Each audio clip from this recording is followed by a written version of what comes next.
Una vez más y con todo gusto te saludo en este tiempo que estamos trabajando con el propósito de mantenernos conectados debido a que debemos estar lo más resguardados posibles. Pues para nosotros es una alegría poder llegar hasta tu casa a través de esta oportunidad tecnológica que tenemos hoy en día. Así que una vez más te saludo. El día de hoy vamos a continuar, como esta es nuestra reunión de estudio que hemos implementado para este tiempo y como lo dije ya desde la vez pasada, seguramente lo vamos a continuar ahora que podamos reunirnos, pero ya de manera presencial. Estamos hablando de Cristo, cómo se ve la persona y la obra de Cristo en el Antiguo Testamento, para que nosotros podamos mirar cómo la Biblia da testimonio a través de figuras, de sombras, de tipos, tanto de la persona como de la obra de Jesús. Esto nos sirve, es útil no solamente para tener una idea romántica de cómo Jesús se ve y cómo encontramos ahí tipos y figuras de él, sino que es una manera de verificar y de compartir y de saber cómo la Escritura anticipaba la venida del Mesías, la venida del Salvador, y al mismo tiempo podemos mirar su obra tipificada, la obra que el Señor hace en nuestras vidas. Hay dos pasajes que hemos utilizado para iniciar este estudio y lo voy a volver a leer hoy. Y después vamos a seguir avanzando en el libro de Génesis, que es en donde nos quedamos. Tan solo pudimos considerar dos figuras. Una fue las pieles de animales con las cuales Dios cubrió la desnudez de Adán y de Eva. Y luego el árbol de vida. Hasta ahí nos quedamos. Así que vamos a continuar viendo algunas figuras más en el libro de Génesis, la sombra de Cristo y la obra del Señor de manera práctica para nuestras vidas. Quiero leer primero estos dos pasajes. El primero lo encontramos en Lucas 24, 44 al 45, que dice, entonces dijo, cuando estaba con ustedes, dice aquí, antes les dije que tenía que cumplirse todo lo escrito acerca de mí. Es decir, la Biblia, aquí Jesús estaba hablando del Antiguo Testamento, de los libros que ya existían cuando Él estaba en la tierra, que era la ley y los libros proféticos y los libros de los salmos también. Y Jesús dice, ahí se encuentran testimonios acerca de mí. Y dice claramente en la ley de Moisés, en los profetas y en los salmos. Entonces les abrió la mente para que entendieran las escrituras. Y quiero recordar que la Biblia aquí dice claramente que Jesús nos hace saber que la manera en la que podemos mirar su persona y su obra en lo que estaba escrito de él es a través de su intervención. Y dice, entonces abrió la mente para que entendieran las escrituras. Las escrituras deben de entenderse. Y cuando digo entender, no me estoy refiriendo solamente al proceso racional de comprender significados, conceptos, contextos, sino de comprender en el sentido de abrazar y de creer, o de creer y por la fe abrazar la palabra del Señor.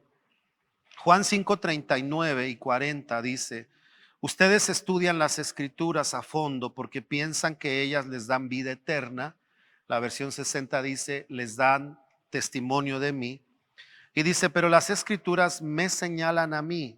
Por eso estamos viendo cómo se ve Jesús en el Antiguo Testamento. Sin embargo, ustedes se niegan a venir a mí para recibir esa vida. Lo que está diciendo este segundo pasaje es que la gente puede leer y conocer de las escrituras, pero negarse ir hacia la vida que hay en Jesús. Y nosotros obviamente estudiamos la Biblia, aprendemos a través de ella lo que dice, lo que implica, lo que significa, su contexto. Como lo he dicho varias veces, no es suficiente solo con saber lo que dice la Biblia, sino aprender lo que enseña la Biblia. Porque a veces se han forjado enseñanzas por lo que dice la Biblia, aunque eso no sea lo que se está enseñando. Y para muestra, como dice el dicho, basta un botón. Juan 5:39 muchas veces ha sido utilizado para enseñar que debemos escudriñar las escrituras. Y el pasaje no está diciendo eso. El pasaje está diciendo que ya escudriñan las escrituras, pero que no quieren ir a Jesús. Y muchas de las ocasiones, Juan 5:39 inclusive se utilizan en los estudios bíblicos y hemos llegado a decir, recuerden que la Biblia dice que debemos escudriñar las escrituras porque ellas dan testimonio del Señor, pero el contexto no es ese. El contexto es que Jesús decía, ustedes ya la estudian, pero no se dan cuenta que ellas son las que hablan de mí y tampoco me ven a mí hacia donde las escrituras los están dirigiendo. Bueno, entonces vayamos ahora adelante y el día de hoy vamos a hablar, espero me dé tiempo de hablar de 4 figuras más que encontramos en Génesis. El siguiente es la simiente de la mujer, ¿verdad? Como lo describe Génesis 3, versículo 15.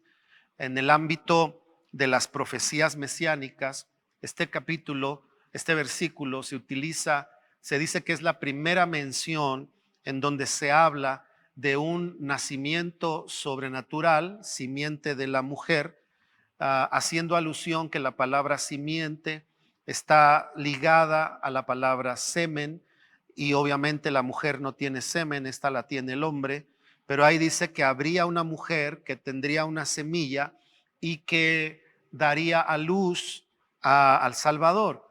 Y por eso se habla de que esta cita de Génesis 3:15 es esta primera mención mesiánica de que el Salvador vendría al mundo. Dice, versículo 3, capítulo 3, verso 15, y pondré hostilidad entre tú y la mujer, o entre ti y la mujer, y entre tu descendencia y la descendencia de ella. Su descendiente te golpeará la cabeza. Está hablando a Eva y le está hablando aquí de Jesús. Su descendiente te golpeará a la cabeza, le está hablando a la serpiente, y tú le golpearás el talón. La versión 60 dice, le herirás en el calcañar. Este pasaje nos habla entonces de que Jesús había sido anunciado como el Mesías que vendría de una virgen, de una mujer, por lo que ya comenté del contexto de simiente. Y esto nos habla de manera muy clara, por lo menos de 2 cosas. Génesis 3 lo anticipa y después vemos Mateo capítulo 1, versículo 16 y dice, Jacob fue el padre de José, esposo de María. María dio a luz a Jesús, quien es llamado el Mesías, haciendo referencia al capítulo que acabo de mencionar de Génesis 3. Y luego dice Lucas 1, 34 y 35. Pero, ¿cómo podrá suceder esto? Preguntó María. Soy virgen. El ángel le contestó, el Espíritu vendrá sobre ti, el Espíritu Santo, y el poder del Altísimo te cubrirá con su sombra. Por tanto, el bebé que nacerá será santo y será llamado Hijo de Dios.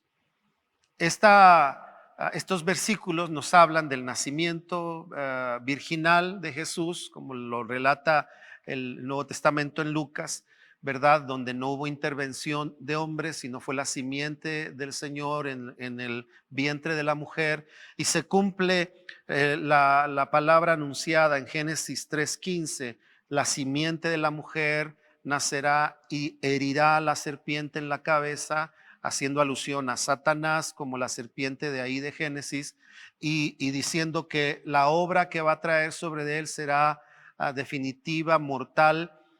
Una herida en la cabeza es de muerte, mientras que una herida en el talón no es de muerte. Jesús fue herido, crucificado, pero se levantó de entre los muertos, y la serpiente fue herida en la cabeza, y dice la Biblia que Jesús triunfó sobre de las huestes de maldad en la cruz y exhibió públicamente su derrota. Ya no hay una segunda batalla, ya fue librada esa batalla por causa de la humanidad como objetivo de salvación. El Señor ahora redime por la fe en Jesús. Y esa batalla que existía por la muerte o para evitar la muerte del pecador, Jesús la vence en la cruz. Por eso todo aquel que lo mira y lo reconoce tiene promesa de vida eterna y de salvación, como hablábamos en la enseñanza anterior. Ahora, este versículo, perdón, este punto de la simiente de la mujer, como Cristo es visto en Génesis 3, nos habla de dos cosas que acabamos de mirar. Lucas nos dice que se cumplió esta palabra. Es decir, llegó el momento en que en una virgen de manera sobrenatural se concibiría y nacería el Mesías. Nos habla entonces del cumplimiento de su palabra. La parte práctica de que Jesús es manifestado y se cumple en él lo anticipado miles de años antes, es que Dios desde luego va a cumplir su promesa, su palabra en nuestras vidas. Él va a cumplir su palabra en nuestras vidas. Dicho de otra manera, cuando miramos la escritura en todos los pasajes que hablan de promesas, pero sobre todo en este, donde vemos que en el tiempo y cronología de Dios, Él va desarrollando todo un plan para mostrarse al mundo y finalmente hace su entrada al escenario de la humanidad en el vientre de María, en la persona de nuestro Salvador, Dios encarnado, a eso me refiero, y esto nos habla de que Él, su palabra, la procesa en escenarios, en tiempos, en tu vida. Tal vez Dios te ha dicho una palabra y después todo se descompuso, pero cuando tú miras Génesis 3:15, tú deberías de creer que si Dios te dio una palabra y puso una semilla de Él en tu corazón, aunque el proceso del escenario no muestre de manera próxima o pronta la evidencia de la semilla, llegará el tiempo de su cumplimiento. Yo recuerdo que a los 14 años me dijeron que iba a predicar la palabra de Dios y que iba a ser pastor, y no fue hasta los 23 cuando comencé a pastorear y hasta los 35 cuando el Señor me llevó a comenzar la iglesia de la que ahora tú y yo somos parte. Es decir, casi 20 años después, una semilla que había sido puesta en mi corazón, pero antes había sido puesta una semilla en la vida de una persona en mi línea generacional, mi tatarabuelo que predicó el evangelio, y Dios le dijo a él: tus descendientes predicarán mi palabra. Yo ni siquiera estaba en el escenario de esta vida, ni siquiera mis padres se conocían, ni siquiera había nacido mi padre, pero en la vida de mi tatarabuelo Dios habló una palabra y dijo: tu descendencia predicarán el evangelio. Años más tarde, muchos años después, finalmente mis padres se casan, nacen mis hermanos, yo el último de ellos, y el Señor había puesto una semilla, y así como Génesis 3:15 habla de que su manifestación se cumple, así lo vino a hacer, por ejemplo, en mi vida, como lo va a hacer en la tuya y como lo hace en la vida de todos aquellos donde Dios deposita una semilla. La segunda cosa que vemos, que esto me gusta, es que María, lo acabamos de leer en Lucas, ella se pregunta y dice: ¿cómo será esto? Pues no conozco varón. Y es que al leer Génesis 3:15, tenemos que considerar, no hay otra manera de verlo, que el poder y la sobrenaturalidad de Dios, que es la naturalidad de Él, pues sobrenatural para nosotros, natural para Él, Él va a obrar un milagro, va a hacer algo en el escenario de los hombres, por lo tanto se mirará sobrenatural, pero para Él todo es posible, pues. Y el segundo aspecto es que Génesis 3:15 nos recuerda, cuando tú lees que la semilla herirá y luego lees Lucas que se cumple la escritura, lo que tú tienes que mirar es que además de ver la obra de Cristo y persona de Cristo anticipada de manera profética, también estás viendo la manifestación sobrenatural de Dios sobre las palabras que Él da y las semillas que Él da. Por eso cuando Dios pone una semilla en tu vida de una visión, el Señor le dará el sustento a esa visión. Cuando Dios pone en tu palabra en tu corazón una palabra de convicción, Dios sustentará esa convicción y todo lo que se requiera para desarrollar esa convicción. ¿Por qué? Porque el Espíritu del Señor, así como vino sobre María para cumplirse la palabra, viene sobre nosotros y detona ideas, detona valentía, detona arrojo cuando parece que no lo hay, detona conexiones cuando parece que no tenemos palancas con nadie, pero Dios de manera sobrenatural estará actuando, así como la aparición de Jesús en el escenario de la humanidad se cumplió su palabra y se manifestó sobrenaturalmente. Así Dios lo hace en la vida de aquellos donde deposita una semilla. Por eso el conocer la palabra de Dios es tan importante, porque son semillas.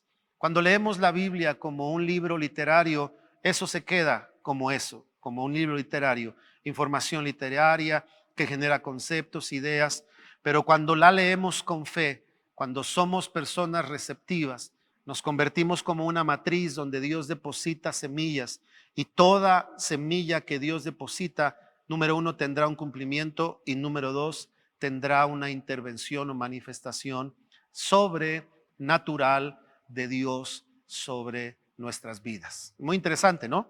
Génesis 3:15 nos habla de que Jesús es la simiente de la mujer.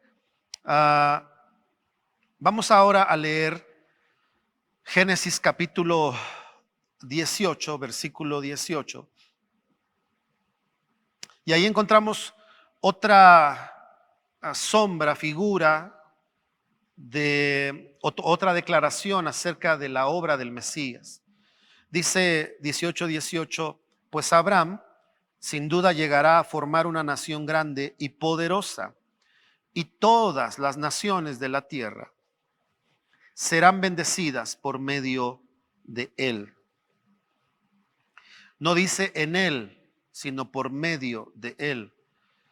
Y este pasaje de Génesis 18:18 nos está hablando de que en la línea generacional de Abraham vendría un descendiente, y ese descendiente sería la causa de la bendición para todas las naciones. Porque la palabra de Dios dice que solo en él hay salvación, ¿verdad? Y habla de que su salvación, porque la descendencia de Abraham era para formar el pueblo de Israel, pero la descendencia de Jesús es para formar un pueblo de todas las lenguas, de todas las tribus y de todas las naciones. Israel es Israel, Israel terrenal es Israel terrenal, tiene sus pobladores, tiene su territorio, tiene sus descendientes, pero el Israel espiritual, es decir, todo creyente que se convierte en pueblo de Dios por la fe en Jesucristo, es de toda tribu, de toda lengua y de toda nación. No es Abraham el padre de todas las naciones, pero era Jesús quien iba a bendecir a todas las naciones. Génesis 18:18 nos dice esto. Y luego Mateo 1:17 nos deja ver el cumplimiento. Y dice, todos los que aparecen en la lista abarcan 14 generaciones, desde Abraham hasta David. 14 desde David hasta el desierto a Babilonia, y 14 desde el desierto a Babilonia hasta el Mesías. Y ahí cierra. Llegó hasta el Mesías. ¿En dónde se conecta? En Abraham, hasta David, y comienza con Abraham. Y Génesis nos dice, el descendiente de Abraham traerá al Mesías. Lo dice que sería bendecida todas las familias de la tierra. Y este pasaje de Mateo 1:17 nos lo confirma, lo une, vincula, hace el puente de aquella palabra de Génesis 18 y el cumplimiento cuando Jesús hace aparición en el escenario de la humanidad. ¿De qué nos habla esta realidad? Así que el cuarto punto que vemos, o el segundo hoy cuarto del estudio que comenzamos hace una semana, es que Jesús es descendiente de Abraham, pero Jesús es la razón de la bendición de las naciones, específicamente bendición para salvación, entendiendo que la salvación opera en la vida futura, la eternidad con Dios, la vida después de la muerte, pero también opera en la vida presente. El Señor no solo quiere salvarnos para ir a la eternidad, sino que quiere salvarnos para que en esta vida presente podamos mostrar al mundo las riquezas de su reino, la paz que podemos tener, la plenitud que podemos tener en Él, el sustento que de Dios recibimos, como dice la Biblia, si Él cuida de las aves, de los lirios del campo, cuidará de sus hijos. cuidará de la creación, en fin. Dios quiere que podamos mostrar la relación que hay con el Salvador, descendiente de Abraham, para con las naciones, al tener nuestra relación personal con Él. ¿Qué vemos aquí? Bueno, pues ya lo dije, dos cosas primordiales. Número uno, como descendientes de Jesús, es decir, como un pueblo que surgimos de Jesús, nuestra vida y el linaje del que somos, fíjate qué interesante, es para bendición de las naciones. Por favor, escucha lo que estoy diciendo. O sea, tu vida y la mía es para hacer de bien a nuestras naciones, con nuestro estilo de vida, con nuestra aportación, con nuestro trabajo, con nuestra presencia, con nuestra oración, con nuestro sacerdocio, pero es para hacer bendición a las naciones. Escucha lo que digo, porque a veces el creyente, a veces las personas viven solamente preocupados en la vida cotidiana, que me alcance para esto, que pueda hacer aquello, que pueda lograr lo otro, que tenga para la renta, que tenga para el gas. Como que todo el tiempo estamos esperando ser bendecidos para tener lo nuestro. Y claro que no está mal entender y creer que somos sustentados, pero hay una misión más alta, hay un sentido más alto al creer que Jesús es descendiente de Abraham y nosotros somos extensión de esa bendición al venir a ser pueblo a través de Jesús. ¿Cuál es esa función? Ser bendición para las naciones. Eres bendición para tu territorio, eres bendición para tu casa. ¿Acaso no te ha pasado alguna vez que llegas a algún lugar y te dicen, es que cuando tú vienes me siento muy tranquilo? ¿O no te ha pasado que entras a un lugar que no tiene clientela y entras tú y de pronto se empieza a llenar de clientela? Espero que te pase eso y no que te pase al revés, que llegues tú y todo se vacíe. Y luego empiezas a mirar gente que te dice, es que desde que tengo tu amistad han cambiado mi forma de pensar, tengo mayor perspectiva, esperanza, quiero conocer a Dios, porque hay en nosotros, en la simiente que Dios ha puesto, como veíamos hace un momentito en Génesis 3, en la bendición para las naciones. Ahora, no solo la bendición para esta vida. Recuerda, el que Jesús sea descendiente de Abraham y tú y yo del linaje de la fe en Jesús, hijos de Dios, es para bendecir a las naciones, no en esta vida solamente, sino para que la gente vaya a la eternidad con Dios por medio de la fe en Jesús. Por eso debemos testificar de Jesús, por eso debemos hablar de Jesús con nuestra vida, por eso no debemos de avergonzarnos de llamarnos sus hijos y de llamarlo por su nombre y de compartir con la gente que solo en Jesús hay perdón de pecados y que solo en Jesús hay vida eterna, porque somos canales de la bendición de Dios prometida a Abraham y cumplida en Jesús. Además de ser bendición para las naciones, Abraham nos habla también del cumplimiento de sus promesas, ¿verdad? Y esa es la segunda parte práctica de este versículo de Génesis 18. Al hablar de que Jesús es descendiente de Abraham, está hablando de que Jesús es el cumplimiento de la promesa hecha a Abraham. Esto nos enseña que al creer nosotros en Jesús, tenemos, número uno, acceso a las promesas.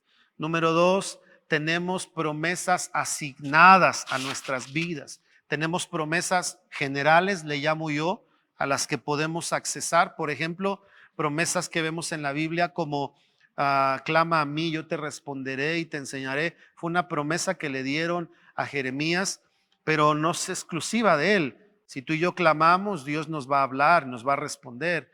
También dice la Escritura que si nosotros somos sus hijos, cuida de nosotros como cuida de las aves y cuida de los lirios del campo, las flores del campo. Esa es otra promesa a la que todo hijo tiene acceso. Pero hay promesas de tipo muy particular, muy particular. Hay promesas que duran cierto tiempo. Hay promesas que te siguen toda la vida, como dice el salmista en el Salmo 23, como lo dice David. El hecho es que cuando hablamos de Jesús, descendiente de Abraham, estamos hablando de que Jesús pone por lo alto la realidad y veracidad de promesas de Dios. Nuestra vida tiene acceso a las promesas. Dos, tiene promesas específicas que Dios nos ha dado. Tú tienes que aprender a saber qué promesas Dios te ha dado. Yo he tenido experiencias de promesas temporales, de promesas continuas, promesas que hasta el día de hoy me siguen y creo que me seguirán hasta el final de mis días, promesas que sé que tendré acceso en el tiempo venidero de acuerdo a lo que tengamos que hacer, promesas muy particulares que Dios me ha permitido experimentar. Por ejemplo, el lugar donde estamos hoy, un día Dios me habló y me dijo, pídeme lo que, en ese tiempo me dijo, pídeme 3 cosas que voy a hacer en tu vida, en tu familia, en tu ministerio y en la iglesia. Esas 3 cosas me las dio Dios a través de un profeta y yo lo que hice fue orar, Señor, ¿qué voy a pedirte acerca de esas 3 cosas? Y una de las cosas que le pedí a Dios en ese tiempo, junio, julio de aquel año, fue el nuevo lugar para que la iglesia se cambiara. Y Dios me dijo, lo que tú me pidas, te lo voy a dar. Me dio una promesa, julio, agosto, junio, julio. Y para ese año mismo, en noviembre, estábamos llegando al lugar donde ahora estamos, de manera sobrenatural, sin tener dinero, sin tener recursos, pero había una promesa que se iba a cumplir que Dios me había dado.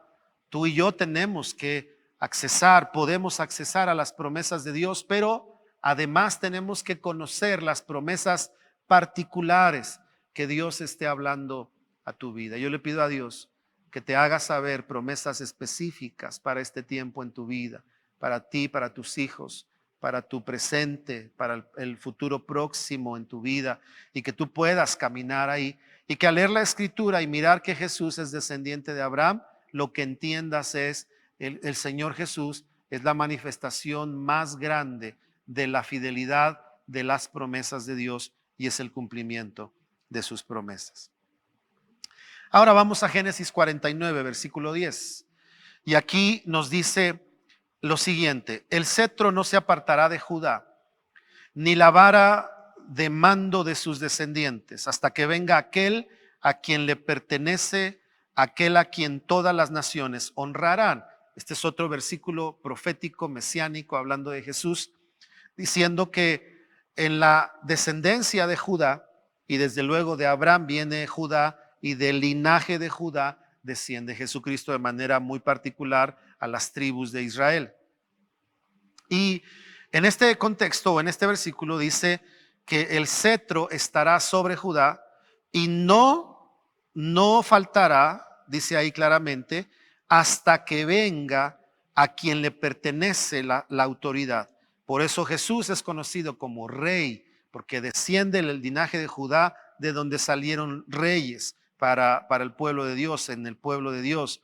Y dice ahí claramente entonces que esa autoridad estaría en el linaje hasta que viniera aquel a quien le pertenecía toda la autoridad. Y ese es Jesús, ¿verdad? Génesis 49, 10. Ahora te leo Hebreos capítulo 7, versículo 14, para que veas la unión de estos dos. Lo que quiero decir es que nuestro Señor vino de la tribu de Judá, dice Hebreos. Y Moisés nunca habló de que los sacerdotes provinieran de esa tribu. Y aquí claramente dice, vino de la tribu de Judá. Apocalipsis 5:5 dice, pero uno de los 24 ancianos me dijo, deja de llorar, mira el león de la tribu de Judá. Estaba hablando de Jesús. El heredero del trono de David, estaba hablando de Génesis 49 que leímos, ha ganado la victoria. Él es digno de abrir el rollo y sus 7 sellos. Qué interesante es mirar a Jesús como rey. Yo he compartido que Él es maestro, Señor, es entendido como esposo, es entendido como rey. Y cuando nosotros lo vemos de esta forma, cuando pensamos en un rey, pensamos en autoridad, pensamos en dominio, pensamos en soberanía, pensamos en dignidad. Así que Génesis nos habla de cómo Jesús es anticipado y el Nuevo Testamento, ¿verdad?, leído en Hebreos y en Apocalipsis, nos deja mirar con toda claridad que el Señor cumplió en su vida esta palabra escrita. Como decía hace rato, algunas eran sombras, figuras y otras profecías muy claras del Mesías. ¿Qué es lo que aprendemos de manera práctica para nuestra vida? Si bien vemos la profecía y el cumplimiento en Jesús, ahora veamos lo que representa para nuestra vida. Número uno, tener claro que Jesús no es un rey, es el Rey de Reyes. Está por encima de todo dominio, de toda autoridad, de todo poder, de toda soberanía. Los reyes o los príncipes o los señores de la tierra tienen dominios, tienen autoridad, pero Jesús es rey sobre todos los reyes. No solamente los reyes humanos, sino los diferentes reinos, el reino vegetal, el reino animal. Por eso todos los reinos le obedecen. Por eso obtuvo un dinero de la boca de un pez. Por eso convirtió el agua en vino, porque los reinos le obedecen a él. En ese sentido, nosotros miramos y aprendemos la dignidad que el Señor tiene. No estamos confiando en alguien que nos puede salvar, estamos confiando en el único que nos puede salvar. No estamos confiando en alguien que es el camino para ir a la eternidad. Estamos confiando en el único que es el camino para ir a la eternidad, a la vida eterna, a la relación eterna con la persona plena de la divinidad. Entonces, eso es muy importante tener en nuestras vidas. Mucha gente, cuando no tiene claro eso, por eso siguen leyendo sus horóscopos y por eso siguen preguntándose qué más tengo que hacer. Sí, ya fui a la iglesia, pero que me lean las manos para ver si acaso ahí sí ya se me quita el problema. Sí, ya fui a buscar a Dios, pero que me pongan unos ajitos para ver si se me quita la mala suerte, porque no han acabado de entender que el Señor no es una opción más, es el único camino. Cuando miramos que Génesis nos habla que toda autoridad estaría sobre él. Por eso también hacemos la obra del Señor, porque Jesús le dijo a sus discípulos: toda autoridad me es dada en el cielo y en la tierra y debajo de la tierra. Y entonces dice: por tanto vayan y hagan discípulos a las naciones. Y también habla y dice: echen fuera demonios y pongan sus manos sobre los enfermos y sanen. Y Jesús está ligando la autoridad que le pertenece por encima de todos los reinos para encomendar la tarea. Es decir, que tú y yo, fíjate bien, está muy ligado el que entendamos la responsabilidad de compartir de Jesús, en el sentido de entender y abrazar que a Él le pertenece toda la autoridad. Por eso es que podemos hablar con personas que pueden haber practicado brujería, pero el reino de nuestro Dios es por encima del reino de la maldad, y podemos hablarles a ellos, y por eso se puede romper toda barrera y todo obstáculo y todo gobierno que pueda establecerse ahí. No importa cuál sea el dominio o cuál sea el señor de ese territorio, Jesús es el Señor de esos señores, está por encima de ellos. Así que hay autoridad en Jesús. Y en ese sentido, aprendemos que los que creemos en Jesús, descendientes por la fe de Él, del linaje del Salvador, porque dice la Biblia que Él es el primero el unigénito de Dios y el primogénito. Si había un primogénito es porque habría más, y ahí es donde nosotros entramos como hijos. Luego entonces, en un sentido figurado, somos descendientes de Judá, no del Judá terrenal, sino de Judá en el contexto de la autoridad. Es decir, por eso Jesús le dijo a sus discípulos: les doy autoridad sobre serpientes, escorpiones, les doy autoridad para que sanen enfermos. ¿Por qué lo hizo? Porque si Génesis dice que Él es descendiente de Judá, que hay toda autoridad en Él, luego su linaje tiene autoridad. Y recuerda, autoridad nos habla o se vincula con tres cosas: autoridad, poder y dominio. Esto es lo que tiene Jesús. Su autoridad está ligada a su poder. Autoridad es el derecho legal de mandar u ordenar. Es como un policía que está en tal municipio, tiene autoridad legal para mandar sobre ese municipio, pero no puede mandar un policía de México en Estados Unidos o en otro país, porque ya no es su jurisdicción. Pero Jesús tiene autoridad, derecho legal, tiene dominio, lo cual significa que no tiene barreras de jurisdicción, A donde Jesús quiere entrar, entra. A donde Él quiere establecerse, se establece. Lo que Él quiere derribar, lo derriba. Porque Él no llega ante el territorio de Satanás, no llega ante la vida de una familia que está no sé, en ocultismo. Y Jesús dice, caray, ahí no puedo entrar. No, toda autoridad, dice el Señor, me es dada. Yo puedo entrar a ese terreno y libertar a los cautivos, libertar a los enfermos, libertar a los desahuciados, porque mi autoridad está ligada a un dominio que no tiene límite y barrera. Yo puedo entrar a cualquier lugar. Y por último, poder. Poder es la capacidad de lograr o hacer algo. Dicho de una manera completa, estaríamos diciendo que Jesús, representado en la tribu de Judá o del linaje de Judá, tiene autoridad, derecho legal, por cuanto murió y resucitó y fue exaltado hasta lo sumo, dice el apóstol Pablo. Tiene toda la autoridad. Número 2, tiene el poder para hacer y crear. Y número 3, no tiene jurisdicción a donde no pueda entrar. Él entra a donde quiere. Por eso puede salvar y cambiar familias que parezcan perdidas, sin esperanza, personas que parecen no poder dejar los vicios. Él puede entrar a ese territorio, personas que se han comprometido con entidades espirituales que no los dejan salir. El Señor no les va a pedir permiso. Él llega y dice, déjenlos libres, y tienen que soltarlos porque Él tiene poder, dominio y toda autoridad. Qué interesante es entender eso.